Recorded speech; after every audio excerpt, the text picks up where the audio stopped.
This comes from John chapter 14, verse 6. Jesus answered, "I am the way and the truth and the life. No one comes to the Father except through me." And then John chapter 18, verses 37 through 38. "You are a king then," said Pilate. Jesus answered, "You are right in saying that I am a king. In fact, for this reason I was born, and for this I came into the world, to testify to the truth. Everyone on the side of truth listens to me." "What is truth?" asked Pilate. With this he went out again to the Jews and said, "I find no basis for a charge against him." The word of God for the people of God. Thanks be to God.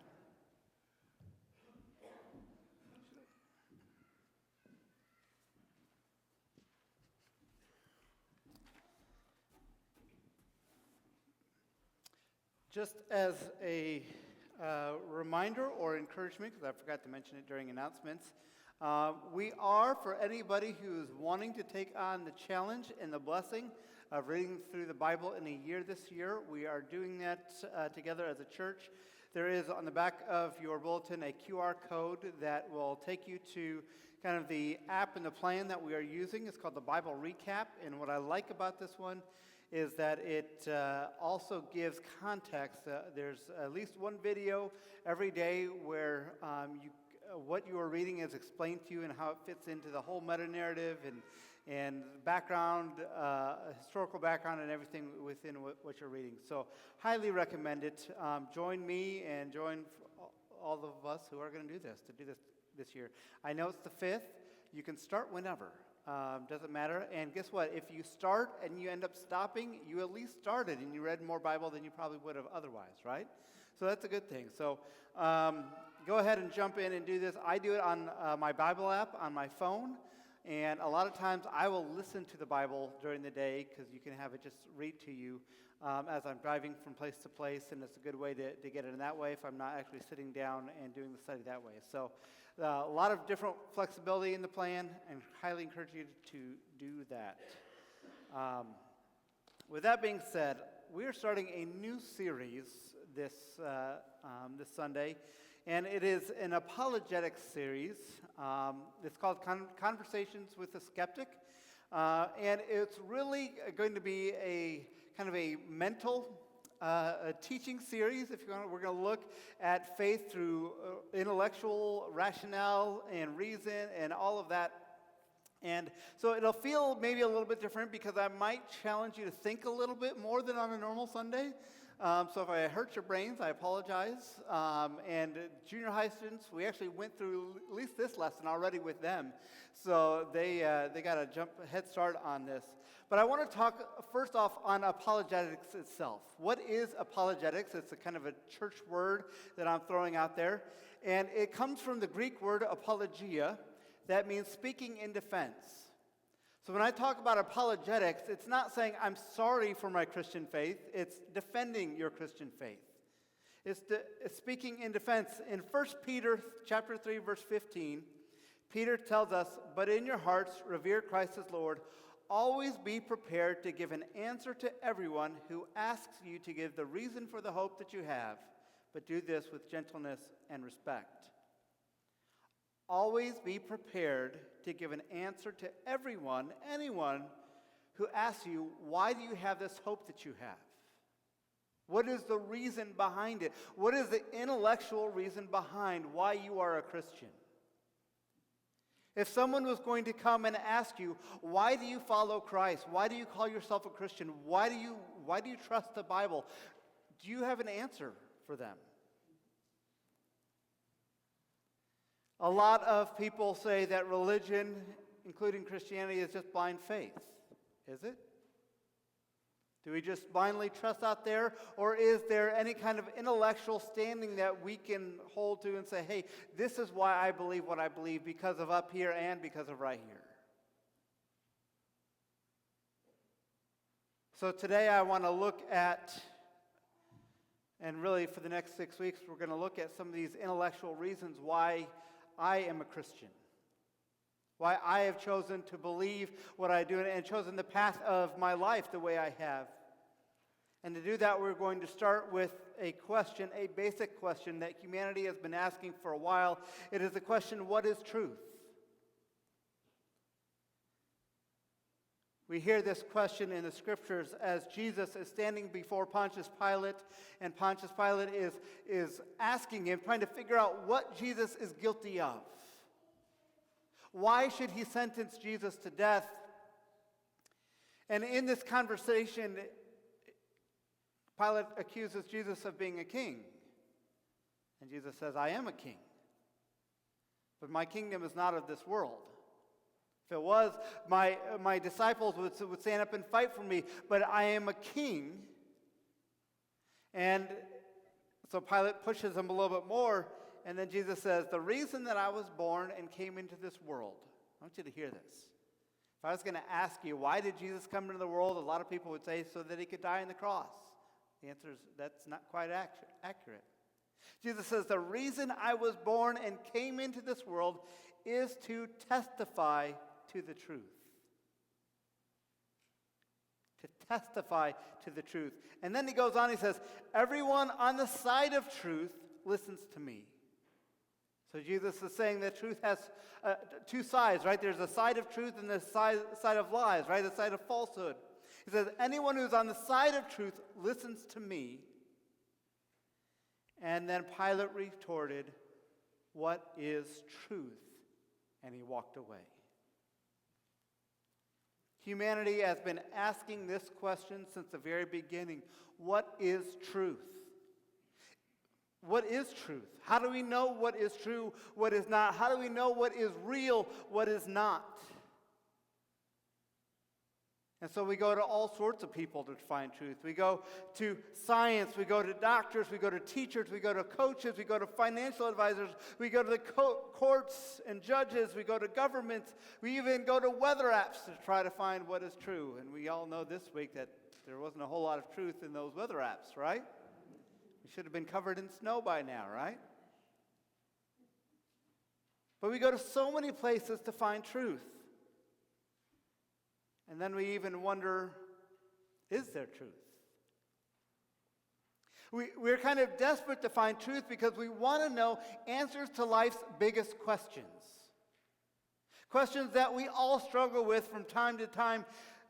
And I'm going to give you 5 of life's biggest questions that we struggle with. And we're looking for truth to find the answers. One is origin. Where did we come from? Where did the universe come from? Or was it always there? 2 is identity. Who are we? Who am I? Or meaning, purpose. Why am I here, right? What is the meaning of life? The answer is 42. For those of you who know that reference. Why are we here? How should we live? I mean, don't we struggle with that as a society as we're trying to figure out rules to govern ourselves, how we should behave, how we should live, how we should get along with each other, and where are we going? What is the purpose of all this in the future? Where am I going? These are questions that we all struggle with. Whether we know we struggle with them or not, the struggle of these questions guide us and motivate us to make life's choices. And so we're looking for truth to help us find answers to these questions so we know how to live, or whether life is even worth living in the first place. What is truth? Is there truth? Well, I want to lay out, just so we're aware that we are not living in a vacuum when it comes to this question of what is truth, that we've been searching for truth since the very beginning, and we've gone to different sources for this truth. That right now we live in what's called the postmodern era. But before all that is the pre-modern era, and this is going to get a little philosophical for you, but bear with me if you can. So you have the pre-modern era, the modern era, the postmodern era, and the post-postmodern era. These are philosophical eras of humanity, and they're defined really by where we get our truth from. What are the sources of truth that we get from? The pre-modern era is an era that really goes from the beginning of time to the 1600s. And truth, for the most part, people got truth from divine revelation. Whatever any God would tell them about life, about reality, that is where we would get our truth as a human race. That's where we get our truth. So when humanity would worship many gods, all sorts of land gods and sea gods and whatnot, and whatever those gods would tell them, that's what they would say, this is true, this is reality. We have to pray to this God to get rain so that our crops would grow, right? That if we don't do that, then our crops won't grow. We got truth through divine revelation. And as Christianity grew, and truth was through divine revelation. Truth came through Scripture. Truth came through the prophets and all that. And as Christianity grew throughout the world, Christianity became the main source of truth for the human race. Not the only, but the main. But truth came through divine revelation. And the church had so much power because of that. And the church abused that power often. Well, come the 1600s, and you began to see a shift in our origin of truth to what would be the modern era. And the modern era is defined mainly by the scientific method, where we would get our truth from what we could observe with our senses, what we could test and recreate, and we would make hypotheses on things, and then have experiments and see if it would work, and maybe those hypotheses would turn into theories, which might turn into laws, and we would discover through the natural order of things what was true. And combined with the scientific method was a rise in reason and logic. And what happened starting in this time period is all of a sudden you begin to have tension between faith and this worldview, because this worldview was a natural worldview. The only thing that is real is what you can test, observe, and prove. The only thing that is real is the natural world. True scientific method at this point in time said there was no supernatural. There is no supernatural. So it started to have this tension of fact of nature versus faith. And because you can't put faith to the test, you can't put faith in the scientific method, that faith did not exist. It wasn't real. There could not be any miracles because there could actually not be any God because he was outside of nature. And when you look at our universities and how they progressed over the years, you saw this trend happen. I was a history major, and so it wasn't even just the science realm, but it went all into the humanities. I was a history major, and my capstone history project, you guys are going to love this, was the historiography of the Second Great Awakening in Western New York in the 1870s. Historiography is a fancy word to say is the history of the Second Great Awakening, and which was a spiritual revival that happened. So I had to read all the different history over the years of what happened in this time period. And so you had these revivals happening where these evangelists were going, just touring around Western New York and throwing up tents and having big tent meetings, and people were getting saved, people were getting healed, and all of that. And I had to explain how the history changed over the time period of that. And it was fascinating as I read history from that. It would change from God was doing this to these ministers were actually con artists. They had to be con artists because these miracles of healings couldn't actually happen because God doesn't exist. And I had to go write up a paper about these, and I wrote up a paper, and it said, actually, God was involved in all of this, and they said, you can't do that. God doesn't exist. You can't bring God into history. And it has to do with where we get our truth. Do you see this dilemma here? And because of this, God is no longer necessary, nor really is he possible in this worldview. Then we move to the postmodern worldview. Now, this postmodern comes from the 1975 on. And really where the postmodern movement came from is because the modern movement didn't give us the answers to those big questions. We were struggling to figure out where the universe came from and where we came from. We really didn't get any answers to our meaning and purpose in life, who we are, other than possibly we came from apes in the evolutionary process. That's the best it could do to give us an identity, but it had nothing for our meaning and our purpose and where we're going. And as we struggled with those questions, all of a sudden we kind of started leaving the scientific method as the only source for truth, and we began to say that truth is relative. That truth is relative, that there can be multiple different truths out there, that there's no capital T absolute truth. They're all relative. You have your truth about life. I have my truth about life. There's no absolutes.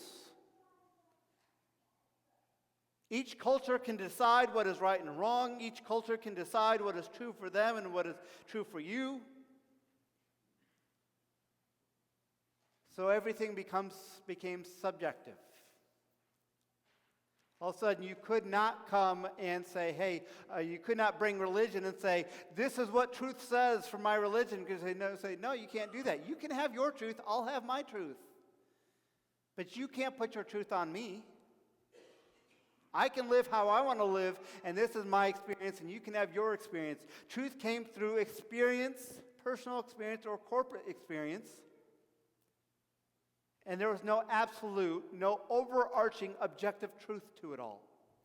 And that is where our country has been living all the way up until the 2000s, where we've moved to postmodern. Postmodern takes it a step further, where instead of saying truth is relative, you have your truth and I have my truth, it really says, well, there really almost is no truth. And the best place, even though they claim that there is no truth, where our society gets truth today predominantly is through our feelings. It's through our feelings. And if any of you have teenagers, you can understand this. But it's through our feelings. We live in a world, a culture, a society, right, that is all about being offended. Because being offended has to do with feelings, and feelings have to do with our truth and our reality. And so it all comes through our feelings. That is where we get our truth today in so many places. And there's such danger in that, because feelings can be manipulated so easily.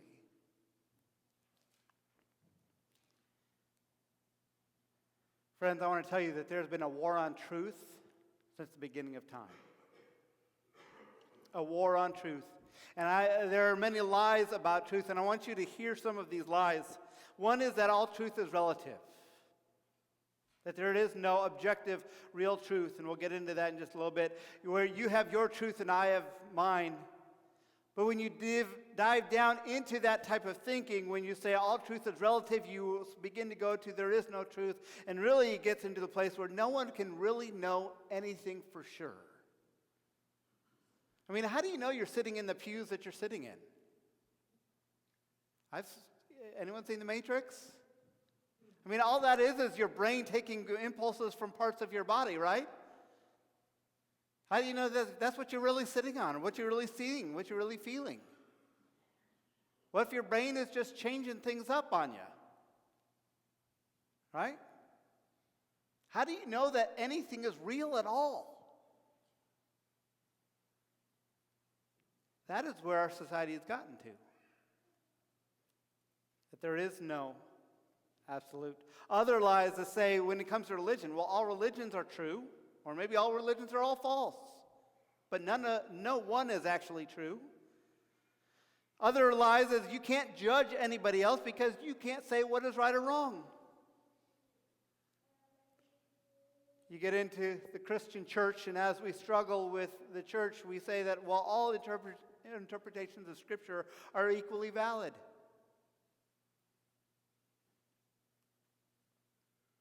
No one really knows what is true. Friends, I want to tell you that there is absolute truth. Capital T, absolute truth. And I know this through logic.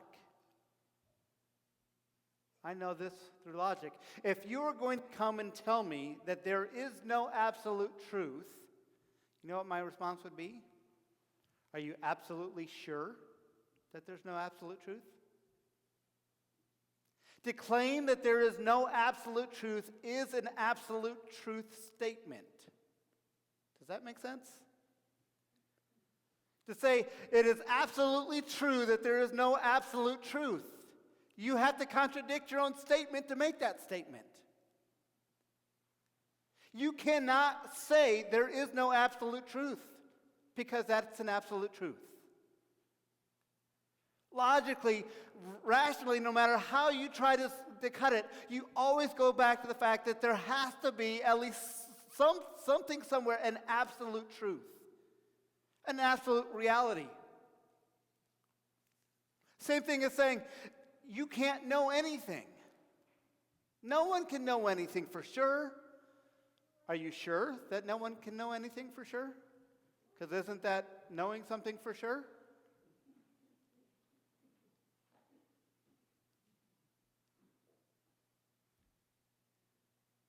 There is absolute truth out there. And if there's absolute truth out there, then the question is, what is absolute? What is the capital T truth? What is it? Did you know science in its purest form, it still is today, is the search for absolute truth? The search for truth. What is really real? What is reality? Right? I want to give you some truths about absolute truth. The first one is this, that truth is discovered, it is not invented. And that slide is a little off there, so bear with me on this one here. But that truth is discovered, not invented. It exists independent of anyone's knowledge. Gravity existed way before Newton never figured it out, right? And if Newton had never figured it out, gravity would still be true. Truth is transcultural, meaning that if something is true, it is true for all people in all places at all times. 2 + 2 = 4 for everyone, everywhere, at every time. Truth is unchanging, even if our beliefs about it change. When we began to believe that the earth was round instead of flat, the truth about the earth didn't change, only our belief about the earth changed. Does that make sense? To go along with that, beliefs cannot change truth, no matter how sincerely they are held. I can believe with all my heart. I can go make flyers. I can go stand on the street corner of Lexington and say, Lexington is the capital of the United States of America. And I can believe it wholeheartedly. But my belief doesn't make it true, right? Belief and the amount of belief doesn't make something true. If it is an absolute truth, it is absolute independent of our beliefs and how much we believe. Truth is not affected by our attitude. Think of this. If an arrogant person is proclaiming a truth, just because that person is arrogant does not make the truth any less. Or if a humble person is proclaiming a lie, his humility doesn't make that lie any more of a false or any more true than it isn't. Make sense?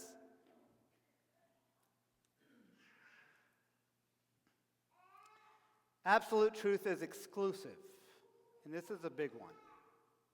And this is one of the reasons why people don't want there to be an absolute truth.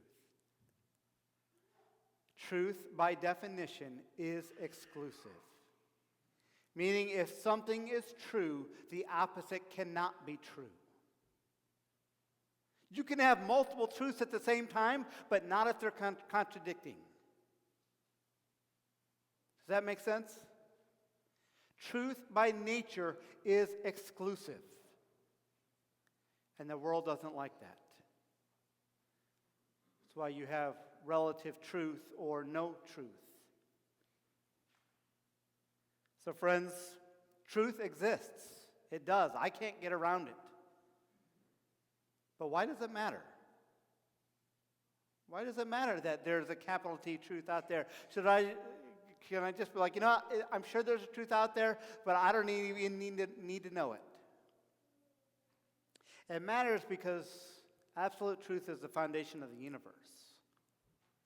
And this was science's big quest, is to find the answers to the universe, right? How does this all work? How does it happen? How does the universe and the planets and everything move around? How does life work? All of that. Because truth is the answer to life's big questions of origin, meaning, purpose, destiny, all of those. And science, philosophy, and religion are all methods of us as humans trying to find out what truth is because we know it matters so much. And friends, I want you to hear this. False ideas lead to false ideas about life. If you are living your life based on a lie, your life is going to have problems. Think of it this way. If you're in math class and you learn in kindergarten, elementary school, however young they learn it, that 1 plus 1 does not equal 2, but 1 plus 1 equals 3. And you start there, and you start doing school based on that lie. How difficult and how messed up are you going to be by the time you get to calculus? Right? And so often, we as humans, whether it's our culture or even within the church, we buy into lies, and we live our lives based on those lies, and then we wonder why our lives aren't working very well. It is important for us to find what is really true, what is really real, so that we can build our lives based on a solid, proper foundation. Does that make sense? If you look at the world today, there are many, many lies that we've based our life around. I mean, do I really need to get into government and maybe our food industry and what they were telling you? I grew up hearing orange juice was one of the best things you could have in your morning. It's so good for you, so good for you. Now we find out like, oh yeah, but we have a lot of sugar in that, and maybe it's not so good, right? Maybe that isn't a good thing to start your day off with. Same thing with cereals, all that kind of stuff, right? So many people have death in various forms in their lives because they believed lies that the world and Satan would tell them. The reality is, I have seen friends of mine harm themselves, even kill themselves, or harm others because they believed lies about who they are, that they weren't loved, that they were alone, that they were ugly, that they weren't good enough. And because they believed those lies, they ended up harming themselves or harming others. Or I've seen friends of mine live their lives based on lies about how good they are, about how talented they were, that they didn't need God because of their own abilities, because of their own kindness, their own goodness. Yet the Bible says there's no one good but God alone. The world says if you're good enough, you can earn your way into heaven, that God will be a good God, that He'll let you in if you're good enough. Friends, Jesus came to bring dead people to life, and He did so by bringing truth. He came to testify to the truth. And here's the reality. Jesus answered, we looked at this when we looked at the Last Supper. He says, I am the way, I am the truth, and I am the life. No one comes to the Father except through me. Jesus did not say, I am a truth. I am one of many truths that are out there. I am one of many different religions and belief systems that will get you to God. He said, no, I am the truth. I want you to hear this.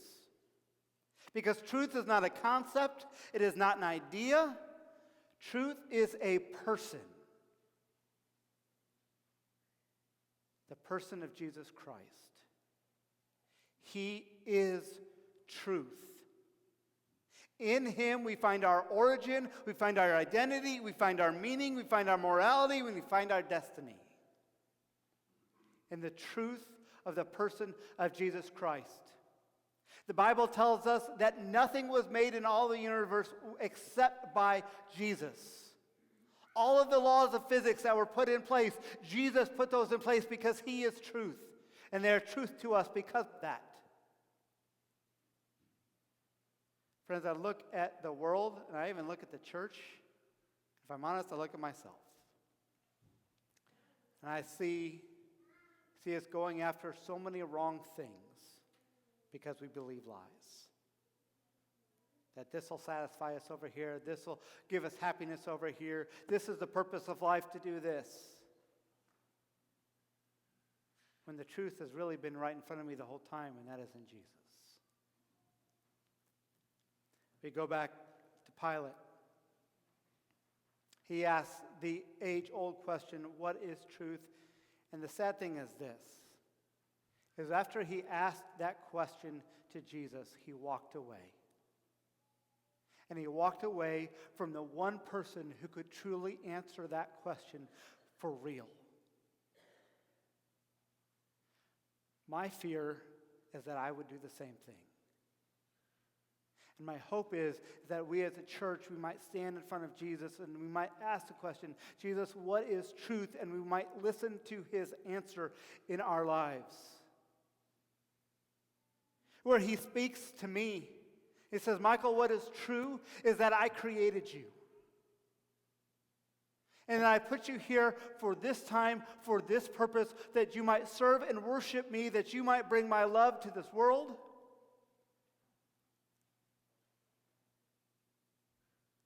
And I want you to love me, and I want you to love your neighbor as you love me. And by doing that, you'll be testifying to the truth. And Michael, I've got a place prepared for you up in heaven for when your time has come, and that is your destiny.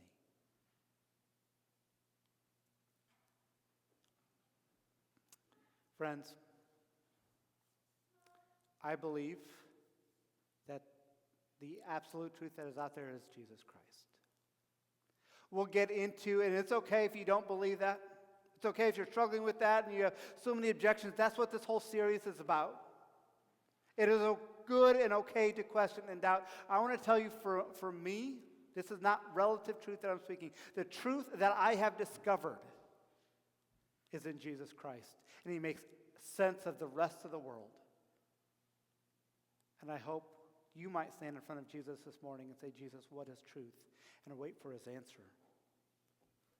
Before this conversation with Pilate, Jesus was in that upper room having his last meal, where he said, I am the way, the truth, and the life. And at that meal, he took bread.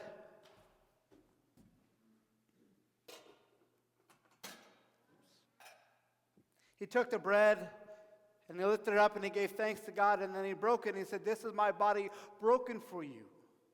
As often as you eat it, do so in remembrance of me. And in the same way afterwards, he took the cup. Again, he lifted it up and gave thanks.